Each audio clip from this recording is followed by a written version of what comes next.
What's up, Authentic Collective? I'm coming up in here getting ready to say some stuff really quick. I ain't gonna even make it too deep, but I am gonna make it very plain. I titled this video Money Won't Fix It. And the reason why I'm saying that is because most of you, we're all, I want to say 99% of you all in here, you entrepreneurs, right? And we are all on this journey and we saying that, hey, we about to change our lives and do all of that stuff. But guess what?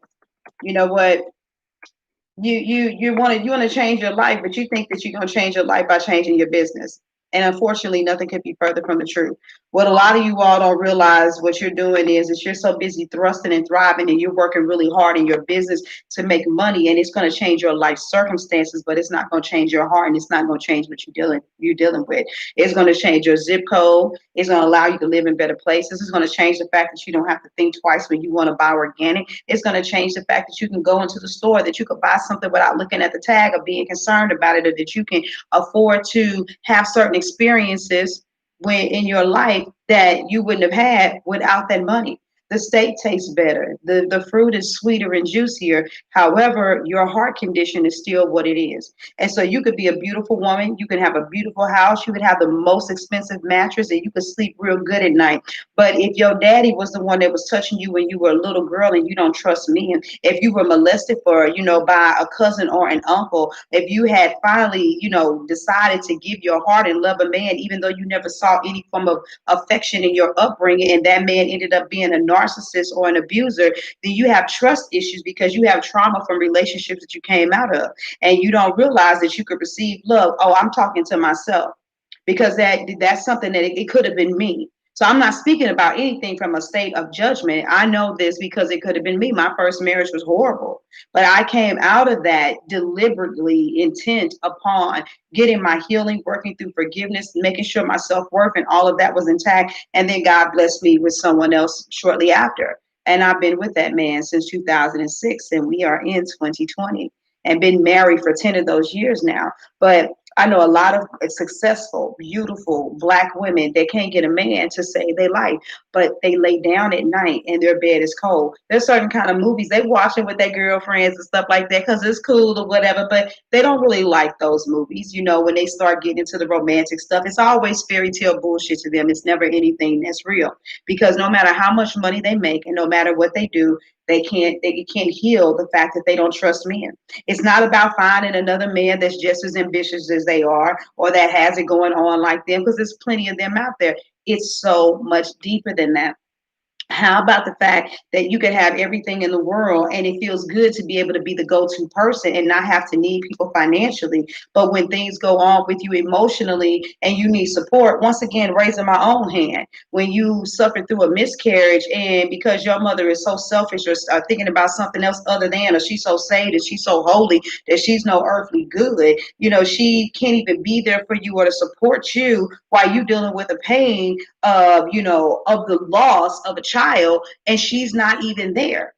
And so you could have the money, and what's going to even make it worse is that the same person that wasn't there for you, be it your auntie, sister, mother, slash whoever, gonna be like, "Dag, man, it's easy for them to come to you because these COVID streets is hard." And even before it was a COVID, there was an electric bill that was due, or this that need to be taken care of, and they can ask you for money, and you'll do it because it's the right thing to do, and you'll say that God gonna take care of you and He'll provide, but deep down inside you have resentment.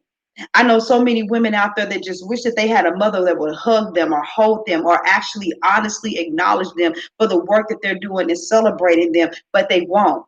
And so there's actually, even though you may be successful in your business or your career, there is another level of healing that you need that you don't even realize that once you get it, it's going to change the game for you and that you are going to be able to accumulate even more abundance. And so I'm coming in here into the Authentic Collective because many of you that are members here, you've already been a part of some of my summits before. You need to understand we're getting ready to address these issues because see, it's, the Black woman is under attack, the Black man is under attack, the Black community is under attack, and we don't even know how to fight back and to really war against all of the bullshit that these people are bringing at us because we got too much healing that's distracting us on our own. We can't even necessarily get together and even communicate and even trust each other because we don't understand the dysfunctions of another another queen or another king that's right next to us. We're thinking that they have issues, but their ability to connect is off and detached because their father was, unavailable or emotionally unattached. Or maybe they're just not used to being attached because every time you turn around, they were always moving. So they're used to people coming and going in and out of their lives. And this is something that's been embedded in their mind ever since they were a little bitty girl. You're a little young or a very, very young man. And so I'm inviting you to come and say, you know what? I'm going to do the healing. No trauma is too big or too small. If you go to the landing page, I'm going to put the link in here in the group. You're going to see when you scroll down to the bottom and you start reading the stuff for the speakers, we're not leaving any stones unturned. And we're even talking about substance abuse, and not just from the perspective of the person who needs to, go through recovery, but what about support and love for the family? You know what I'm saying? So anywho, I just wanted to come in here and say that really quick. I love you guys. You are already a part of the community. Come on now. Don't be sleeping on this. Make sure that you go ahead and register for the event because it's going to be like that. It kicks off on December 7th. Mark your calendar specifically for December the 7th at 11 o'clock because that's when we are doing a ceremony, an opening ceremony. And it's going to be singing and poetry. It's going to be off the hook. It's not just, I can't even describe it. Just get your ticket and come to the event, all right? I love you all. I gotta go. Deuces.